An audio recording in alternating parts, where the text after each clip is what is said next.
Welcome back to the deep dive. It is February 2026, and if you have looked around lately, I mean, really looked, the world feels a little denser than it did just a few years ago. Right. You walk into a restaurant, and the system isn't just taking your order anymore. It's predicting your caloric intake based on your last 5 visits and subtly adjusting the portion size in the kitchen. Right. Or the power grid. It's not just wires and transformers.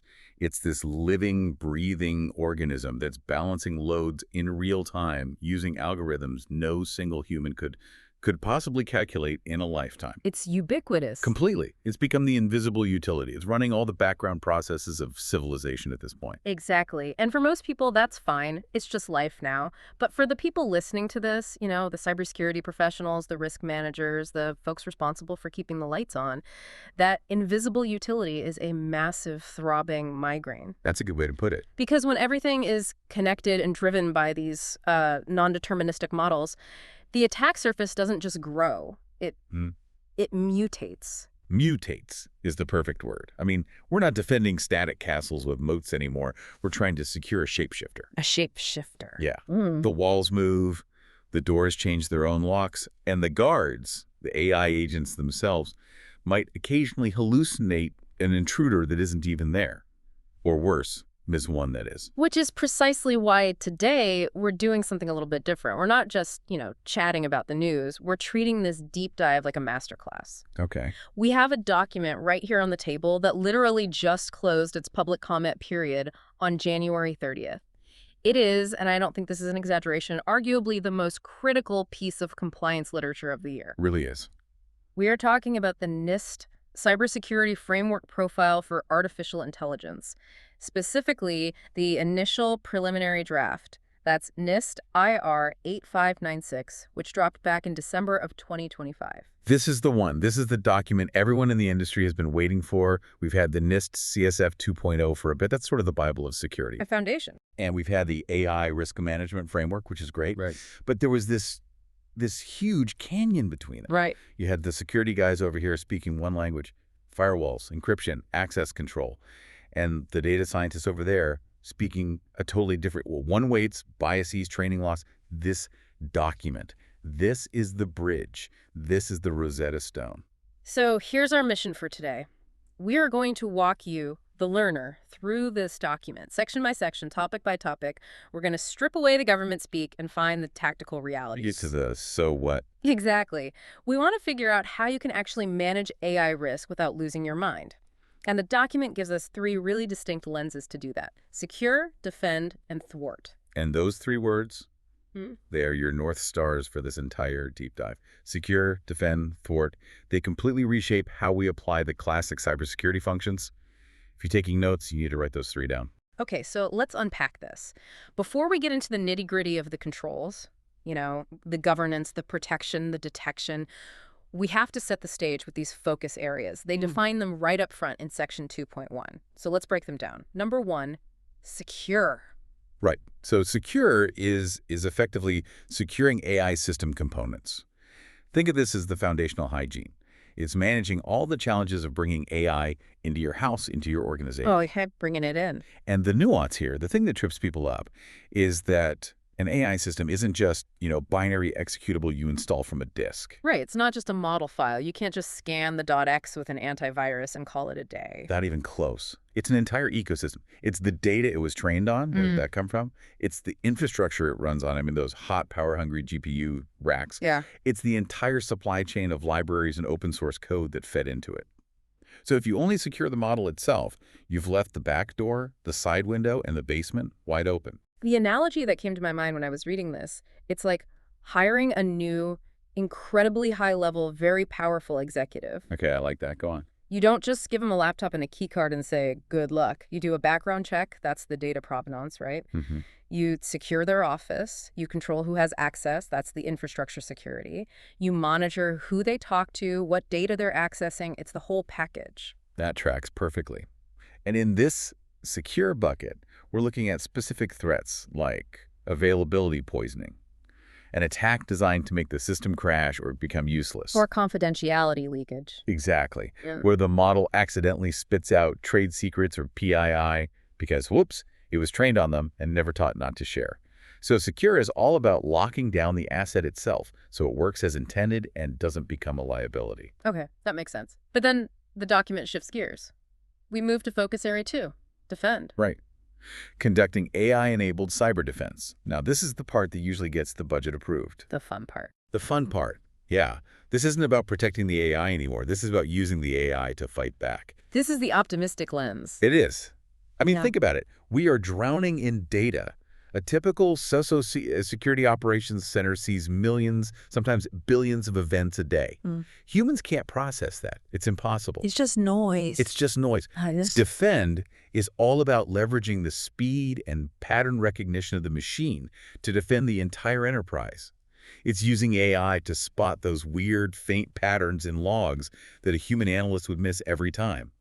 It's about automating compliance checks, handling the Tier 1 alert noise so the humans can focus on the real, complex signals. It's the force multiplier, the thing that lets your team of 10 act like a team of 100. 100, maybe 1,000. Yeah. But then we get to the third one, and honestly, this is the one that feels the most. 2026. Focus Area 3. Thwart. Thwarting AI-enabled cyber attacks. This is the bad guys have it too section. And frankly, this is the scary part. This is the part that keeps you up at night. It is. Because AI has lowered the barrier to entry for attackers to near zero. You don't need to be a master coder anymore to write sophisticated polymorphic malware. Nope. You just need to know how to write a good prompt to an uncensored AI to do it for you. So thwart is specifically about countering those new AI-driven threats, the ones that are born from an adversary's AI. Precisely. It's dealing with adversaries who are using AI to generate hyper-realistic deepfakes for social engineering. The CEO calls. But it's not the CEO. It's about automating spear phishing campaigns at a scale of millions, each one perfectly tailored to the victim, or creating malware that literally changes its own signature every single time it's detected, making traditional defenses useless. It's the arms race. So thwart is about recognizing that the enemy is now moving at machine speed. And your response times have to match that. Human in the loop is too slow for some of these threats. There's this graphic in the document, it's figure 1, that shows these 3 areas, secure, defend, thwart, as overlapping circles.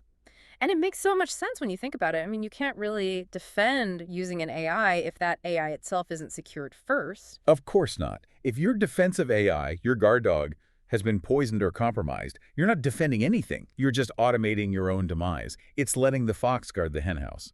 And you can't possibly thwart a machine speed attack if you aren't using your own defend capabilities to move just as fast. It's a dynamic ecosystem. They're all interconnected. You can't just pick one and ignore the others. You have to think about all 3 all the time. Okay, we have our lenses. Secure, defend, thwart. Now let's put on our instructor hats. We're going to walk through the classic NIST CSF functions. Govern, identify, protect, detect, respond, recover, but we're going to look at them through these new AI lenses. Let's do it. So let's start with the big one, the top of the pyramid, govern. The strategy layer. And look, if you mess this up, the rest is just noise. You can buy all the shiny AI security tools you want, but if you don't have governance, you are just burning money. So the first category here is organizational context, GVOC. Now, usually this is the, let's be honest, the boring part of the document where they say, know your business, know your mission. But in 2026, knowing your mission context for AI it's incredibly complicated. It's a minefield. The instructional point here is simple. You cannot secure what you do not understand.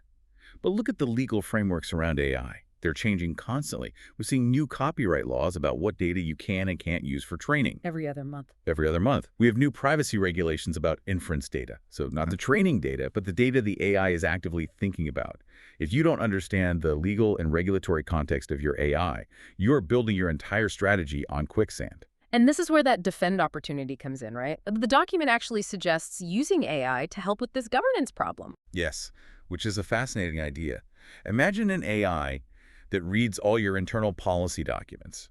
It reads the new regulation that just dropped from the EU or the SEC. It reads your actual system configurations, and then it tells you, hey, you are non-compliant in these 3 specific areas, and here's why. That's a game changer for governance. It's a huge game changer. It's automated compliance mapping.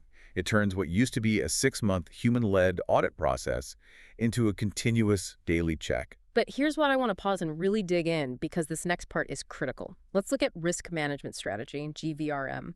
The document explicitly states that calculating risk is different now because AI is non-deterministic. This is a core concept. This is something every listener needs to internalize. Traditional software is deterministic, Meaning, meaning if I type 2 plus 2 into a calculator, I get 4 every single time, without fail. If I get 5, it's a bug. The software is broken. right, it's binary, it works or it doesn't. Simple. AI is probabilistic. It deals in likelihoods, in fuzzy logic. Right. It might give you 4 today. It might give you 4.1 tomorrow if the weights have shifted a bit. It might give you a picture of a cat the next day if something has really gone wrong. It is designed to be fuzzy. So the risk tolerance conversation has to change. Completely. You aren't asking, is it bug-free? That's the wrong question. You are asking, how much error can we tolerate? That is a terrifying question for a CISO to ask the board. You're basically asking, how often are we okay with our tools being wrong? It is, but it's the only honest question. You have to decide, are we okay with false positives? You know, the AI flagging something safe as a threat. Or are we okay with false negatives, the AI missing a real threat? And the answer depends entirely on the use case. Entirely. If you're using AI to filter email spam, a false positive is annoying. You missed an email from your cousin. A false negative is also annoying. You got a spam email. Low stakes. But if you're using AI to detect a breach in a nuclear power plant, A false negative is catastrophic. So you have to tune the risk appetite, the thresholds, to the specific model and the specific mission it's performing. and there's a very specific warning in the document regarding generative AI in this section.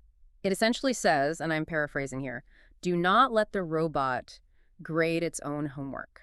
That's a great way to put it. When Gen AI is used for defense-like, say, drafting an incident report or summarizing a threat, intelligence feed humans must stay in the loop.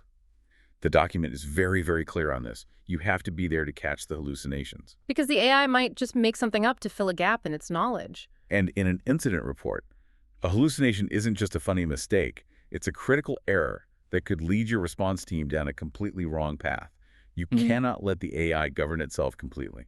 Not yet. Moving on to roles and responsibilities, GVRR. This section actually blew my mind a little bit. We usually talk about the CISO or maybe the chief AI officer if you're a fancy, forward-thinking company. Okay. But the document suggests we might need to start treating AI agents as personnel, as if they're employees. It sounds wild at first, but think about it logically. If you have an agentic AI, so an autonomous software agent that has been given permission to monitor networks, validate defensive actions, and maybe even patch a vulnerability on its own. That agent has a job. It has a job. It has a role. It has access privileges. It is doing work that a human used to do. It's a digital employee. So it needs a job description and access rights tied to that role. Effectively, yes. Yeah. In your cybersecurity hierarchy, that agent needs a clearly defined scope of authority. You have to be able to say, Agent Smith is allowed to reboot this server, but Agent Smith is not allowed to delete backups. You have to assign responsibility to the software as if it were a junior analyst on your team. Time for your performance review, Agent Smith. Please report to the server room. You joke, but we are absolutely going to see model performance reviews becoming a standard part of quarterly business reviews. Is the agent doing its job effectively? Is it slacking off? Has its performance drifted? And if an agent starts underperforming, do you retrain it? Do you fire it? Decommission the model? These are real governance questions we have to answer now. They are. Okay, let's look at the last part of govern. Supply chain risk. GVSC. Now, in traditional software, supply chain means, where did this code library come from? Did you download it from a sketchy GitHub repository? Right? The log4j problem? The log4j problem, exactly. But in AI, the document makes it crystal clear. Data is part of the supply chain. This is a fundamental shift. It's the concept of the AI SBOM, the software bill of materials. It is no longer enough to list the Python libraries you used. That's table stakes. You have to answer the question, what data trained this model? Precisely. Where did it come from? What was in it? How was it cleaned? Was it licensed properly? Why does it matter so much? I mean, why do I care if the data came from Wikipedia or a bunch of Reddit comments? Because of a threat called poison data sets. Imagine a supplier gives you a model that helps with code completion. It's great. It makes your developers 20% more efficient. But that model was trained on a data set that had a hidden trigger, a tiny malicious backdoor injected into it. Maybe every time the code sees the variable named password new, it suggests a line of code that also sends that variable to a remote server in another country. And the code of the model itself looks fine if you inspect it. It looks perfect. The vulnerability isn't in the code. It's in the weights. It's in the mathematical relationships the model learned. The model has been taught a malicious lesson. So if the ingredients are bad, the meal is poisonous. And you can't bake the poison out. You have to know the provenance of your data. Did it come from a curated, trusted set? Was it tampered with? If you don't know where your data came from, you simply cannot trust the model, period. Okay, that's a lot to take in just for govern. So we've governed the strategy, we know our risks are probabilistic, we've assigned roles to our bots, and we're checking the ingredients list on our data. Now we have to move to the next function, identify. This is about knowing what you actually own. And this is so much harder than it sounds. The first category is asset management, IDAM. The biggest challenge here, without a doubt, is what we call shadow AI. Oh, I know this one. This is every employee in the marketing department using some random free chatbot they found online to write press releases without telling IT, right? That is the classic example, yes. And it's a huge data leakage risk. Yeah. But it goes so much deeper than that. The inventory list itself has expanded. It's not just servers and laptops and software licenses anymore. Okay. The document says you now need to inventory models, APIs, keys, agents, and prompts. Wait, back up a second. Prompts. We have to inventory prompts, like the actual text we type into the box. Think about it. Let's say you have a customer service bot. You have a system prompt that you've carefully crafted. It tells the bot, you are a helpful assistant for Acme Corp. You are friendly, do not discuss politics, Yep. and under no circumstances should you ever give away user data or internal company information. Right, the guardrails. Those guardrails, that paragraph of text is code. It is a configuration file. It directly controls the behavior of the system. So if an attacker finds a way to change that text. The software changes. If Yeah. an attacker modifies that system prompt, they have effectively reprogrammed your application on the fly. So yes, prompts are configuration assets. You need version control for your prompts, just like you do for your source code. You need an audit trail. Who changed the prompt? When did they change it? And why? That is a huge shift in thinking for an IT asset manager. Text is code. Text is code. And data provenance, which we talked about in govern, comes up again here. Yeah. Where did the data come from? What's its lineage? Was it modified in memory during processing? If you can't trace the journey of your data from source to model, you can't trust the model. You haven't properly identified your asset. So then we get to risk assessment, idea, right? The document lists some very specific new vulnerabilities that, we didn't really have to worry about with Microsoft Word or Excel. Things like adversarial input. Right. So adversarial input is basically tricking the AI. Model evasion is hiding from the AI. And data leakage is tricking the AI into spitting out parts of its own training data. And the thwart angle here is recognizing that attackers are using their AI to find these vulnerabilities faster than we can. Infinitely faster. They're automating the process of jailbreaking large language models. They're building AIs whose only job is to figure out how to make other AIs misbehave. So your threat intelligence sources have to change. You can't just subscribe to the CVE feed for Windows bugs anymore and call it a day. No. You have to be reading academic papers from places like MIT and Stanford. You have to be on platforms like Hugging Face, looking at the latest community-discovered jailbreak techniques. If you aren't monitoring the research community, you are already 6 months behind the attackers. And the lag time is shrinking. The lag time between a research paper being published about a new attack and that attack being productized and used in the wild is shrinking from months to weeks, sometimes even days. Which leads us to improvement, IDI.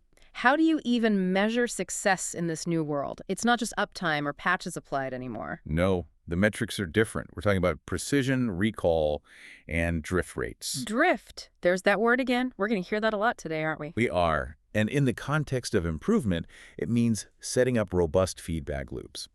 When the AI fails, when it makes a wrong prediction or hallucinates, you don't just log a bug and move on. You take that failure, you label it correctly, and you turn it into a new training example. You use the mistake to teach the AI. You teach it to be better next time.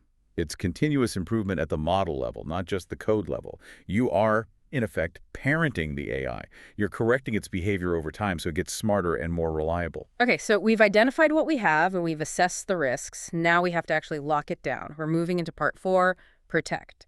And this starts with identity and access, PRAA. And you mentioned this earlier with the roles, but I really want to double click on it. The big aha moment for me here was AI agents need ID badges. This is non-negotiable in the NIST profile. It's a fundamental control. The document suggests, or rather insists, on giving AI systems unique, traceable, cryptographic identities. You have to be able to distinguish between human traffic, normal bot traffic, and AI agent traffic on your network. Why is that distinction so critical? What does it buy you? Imagine an account is accessing highly sensitive files at 3 o'clock in the morning. If that account belongs to Steve from accounting, that's a huge red flag. Steve sleeps. Right. But if that account belongs to the nightly backup and archiving AI agent, that's probably normal, expected behavior. But if you can't tell the difference between Steve and the AI because they're sharing some generic service credential, you're blind. And if that AI agent goes rogue or gets hacked, you need to know exactly which user to revoke. You can't just fire Steve if it was actually the bot that did it. Exactly. You need to be able to pull that agent's specific credentials immediately. And from the Fort perspective, this is crucial because of deepfakes, right? The whole dead internet theory is coming for the enterprise network. It's already here. Voice cloning, video deepfakes. They're making it incredibly hard to authenticate human users. If you get a frantic video call from your CEO telling you to wire money immediately, is it really the CEO? Or is it a real-time AI generation? We've seen this happen. Companies have lost millions of dollars because of a single deepfake video call. Exactly. So we need stronger identity verification protocols for everyone and everything. The human voice and the human face are no longer trusted biometrics on their own. We need to move to a world where every digital interaction, human or AI, is cryptographically signed and verified. A zero-trust world. That's a bit terrifying, but let's move to awareness and training, PRAT. The document makes a great point that employee security training isn't just about don't click on suspicious links anymore. No. The #1 training issue now is don't paste trade secrets and proprietary code into public chatbots. That is a massive, often unintentional data leakage vector that companies are struggling with. But on the flip side, we can use the thwart concept for training. Yes, we can use the weapon as a shield. Organizations are now using AI to write much, much better phishing emails, hyper-personalized, grammatically perfect, very convincing emails, and then sending them to their own employees as a test. So we're using AI to train the humans to spot the AI. It's the only way. If your employees can't spot a state-of-the-art AI phishing email in a safe simulation, they are definitely going to fall for one from a real attacker. The generic, dear valued customer phishing emails with spelling mistakes are gone.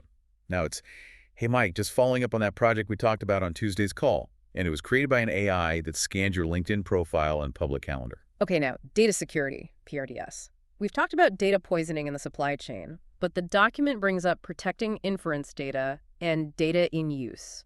What's that about? So this is about protecting the data while the AI is actively working on it. Let's say you send a query to an AI, maybe bundle of patient medical records to be summarized.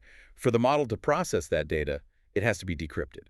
For a moment. For a split second. And that split second where the data is unencrypted in the GPU's memory, that is a moment of extreme vulnerability. We need to protect that data while the AI is thinking about it. Technologies like confidential computing are becoming huge here. They create a secure, encrypted enclave within the processor itself where the data is never exposed, not even to the cloud provider or the system administrator. That's fascinating. And then platform security, TRPS. This one surprised me. The document explicitly calls out securing GPU racks, like the physical hardware. It makes perfect sense when you think about how dependent AI is on that specific hardware. If an attacker can get into your data center and mess with the heat controls or the power supply of your GPU clusters, they can cause the AI to fail. Or worse. Or worse, they can do something more subtle. They can use attacks like voltage glitching to cause tiny targeted bit flips in the calculations, which could bypass security checks. Wait, voltage glitching, how does that work? It's a hardware attack. By fluctuating the power supply at the exact right nanosecond, you can cause the processor to make a mathematical error. In normal computing, that just crashes the app.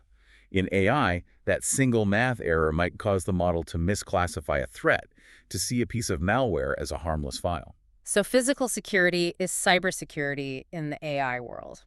More than ever. Absolutely.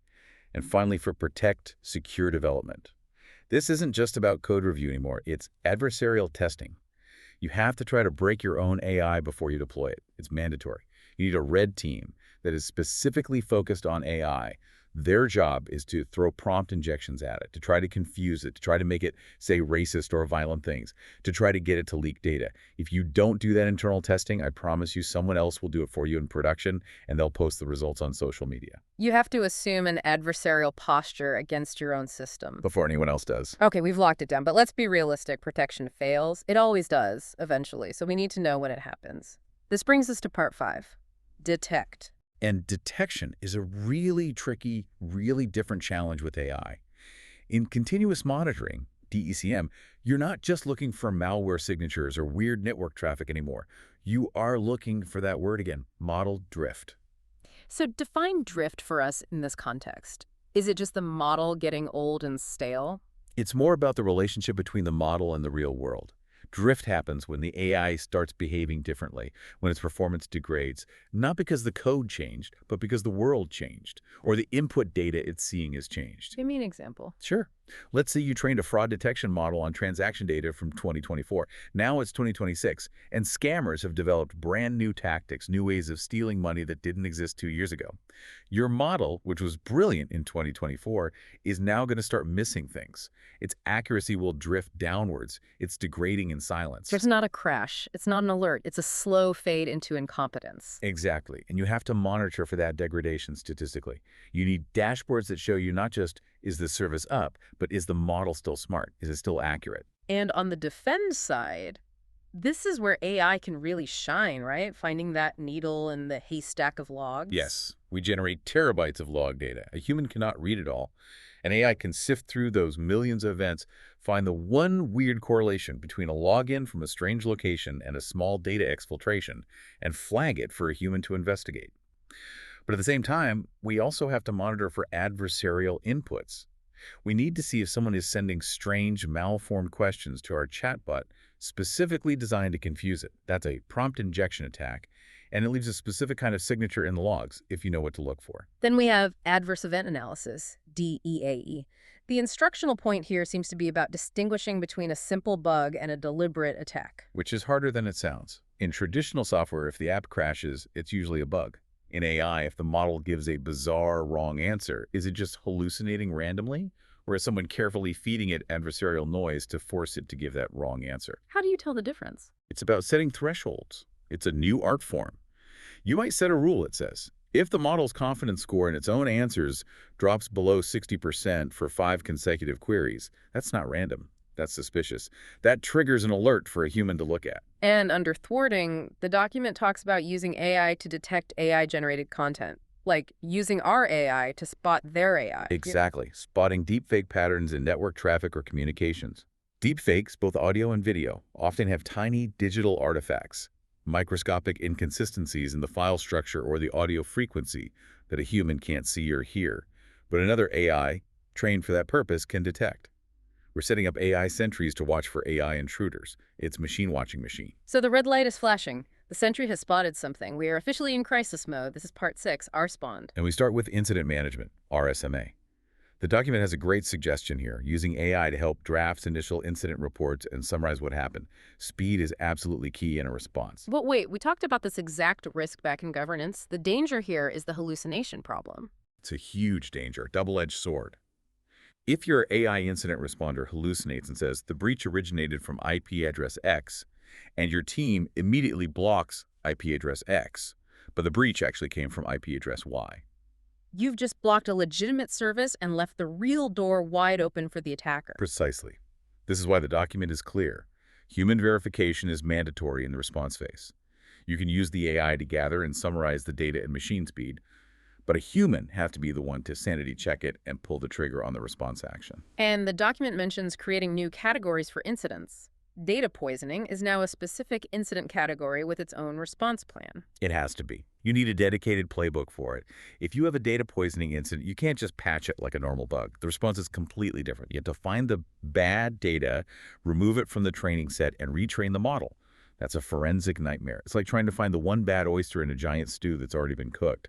Which leads directly to analysis, RSAM, root cause analysis. How in the world do you interrogate an AI? You can't sit it down under a bright lamp and ask, why did you make that decision? It's the classic black box problem. Why did the AI decide that this file, which contains malware, was safe? It's very hard to know. Deep down, it's just a massive series of matrix multiplications. There's no why in a human sense. So forensics has to change. Forensics has to adapt. You need to capture everything. The inputs, the outputs, the model's confidence score, and this is crucial, the exact version of the model that was active at the time of the incident. You need to be able to replay the attack against the specific digital brain that was running at 2:0 p.m. on Tuesday. And under mitigation, RSMI, we get to the kill switch. Sometimes the only immediate response is to, for lack of a better term, lobotomize the AI. You have to revoke its access to tools, disconnect it from the network, or revert its permissions immediately. And then comes eradication. If the training data was poisoned, you have to find a way to make the model unlearn the bad data. That is incredibly difficult and an active area of research. More often than not, you have to throw the model away and retrain from scratch on a clean dataset, which is expensive and very, very slow. Which brings us finally to the last stage. The dust has settled, we've contained the breach, we are rebuilding. Part 7, recover. Right, and recovery execution, or CRP, is not just a simple reboot. You might need to roll back to a previous version of the model, not just a previous version of the software. Like loading a save point in a video game. That's a perfect analogy. You need good model versioning practices. If version 2.5 is compromised or poisoned, you roll back to the last known good state, which might be version 2.4. But here's the catch. There's always a catch. Version 2.4 might be outdated. It might have drifted. It might not be accurate for today's world. So you are trading one risk-a-compromised model for another, an inaccurate model. That's a rock and a hard place. You roll back to a model that's secure, but it's also dumber because it's 6 months old. Correct. And the document highlights a great defend opportunity here, using AI to help with the recovery itself. If your entire system is down, what do you turn on first to minimize business impact? The email server, the customer database, the firewall. And AI can analyze all the dependencies and calculate the optimal, fastest recovery path. Then there's integrity verification. Before you turn that AI back on, you have to verify it. Absolutely. You have to verify that the restored model hasn't been subtly tweaked or tampered with, and you have to perform a concept drift check. Does the restored model still understand the worlds correctly? If you restore a backup from 6 months ago, does it know about the new types of fraud that emerged last week? Probably not. Probably not. So you might need to do a rapid fine-tuning on recent data before you put it back into production. And finally, communication. Using AI to help draft the after-action report. Again, transparency is key. Use the AI to summarize the logs and draft the report to save time, but a human must review it for tone and accuracy. You do not want an AI sending a hallucinated, overly apologetic letter to your customers that promises a refund you can't actually afford. That's a legal and PR disaster just waiting to happen. So let's zoom out. We have gone from governing the strategy to identifying our assets, including, amazingly, our prompts, protecting the gates with digital ID badges for bots, detecting the silent drift, responding to the crisis, and finally, recovering the system. We've walked through the entire NIST cyber AI profile. It's a journey. It's a whole life cycle. And the big takeaway here, I think, is that this profile, NIST IR 8596, isn't just about fearing AI. It's not a scare document. It's about professionalizing it. I like that. It treats AI not as magic and not as some monster from a movie, but as a system. A complex system, yes, but a system with components, with supply chains, with vulnerabilities, and with risks that can be identified and managed if you are disciplined about it. It's the bridge from the Wild West era of just throwing models into production to see what happens. Yes. To the structured professional world of enterprise cybersecurity. Exactly. It gives us all a common language. Whether you're in the secure camp worried about your data, the defend camp trying to sort through alerts, or the thwart camp worried about deepfakes, we're all reading from the same sheet of music now. This document provides that music. But here's where it gets really interesting for the future, and I want to leave our listeners with a bit of a provocative thought to chew on. Okay. We talked a lot today about thwarting AI attacks and defending with AI. The document emphasizes speed over and over. The bad guys are moving at machine speed. They are.